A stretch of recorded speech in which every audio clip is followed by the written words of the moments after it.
معاویہ رضی اللہ تعالی عنہ کے اخلاص حضرت وائل بن حجر رضی اللہ تعالی عنہ کے ساتھ۔ حضرت وائل بن حجر رضی اللہ تعالی عنہ سے روایت ہے کہ حضور اقدس صلی اللہ علیہ وسلم نے ان کو حضر موت میں زمین کا ایک ٹکڑا بطور جاگیر عطا فرمایا، اور حضرت معاویہ رضی اللہ تعالی عنہ کو حضور اقدس صلی اللہ علیہ وسلم نے ان کے ساتھ بھیجا تھا کہ وہ زمین ان کے حوالے کر دیں۔ حضرت وائل بن حجر رضی اللہ تعالی عنہ حضر موت کے بڑے نواب اور بڑے سردار تھے۔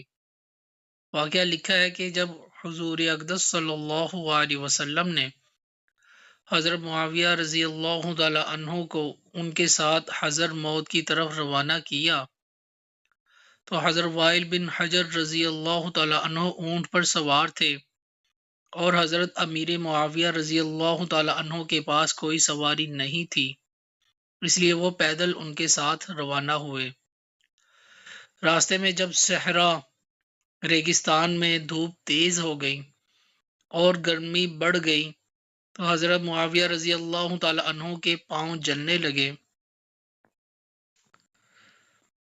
انہوں نے حضرت وائل بن حجر رضی اللہ تعالی عنہ سے فرمایا کہ گرمی بہت ہے اور میرے پاؤں جل رہے ہیں، تو مجھے اپنے اونٹ پر پیچھے سوار کر لو تاکہ میں گرمی سے بچ جاؤں۔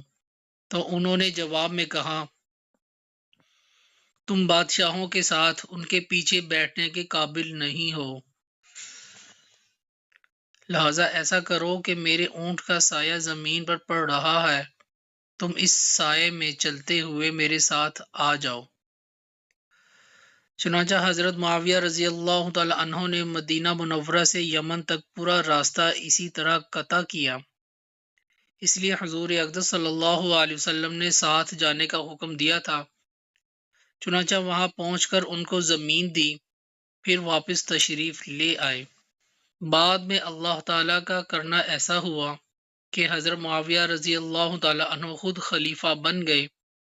اس وقت یہ حضرت وائل بن حجر حضرت معاویہ رضی اللہ تعالی عنہ سے ملاقات کے لیے یمن سے دمشق تشریف لائے تو حضرت معاویہ رضی اللہ تعالی عنہ نے باہر نکل کر ان کا استقبال کیا اور ان کا بڑا اکرام کیا اور حسن سلوک فرمایا۔ اللہ پاک ہمیں حضرات صحابہ رضی اللہ تعالی عنہم اجمعین کے نقش قدم پر چلنے کی توفیق عطا فرمائے، آمین۔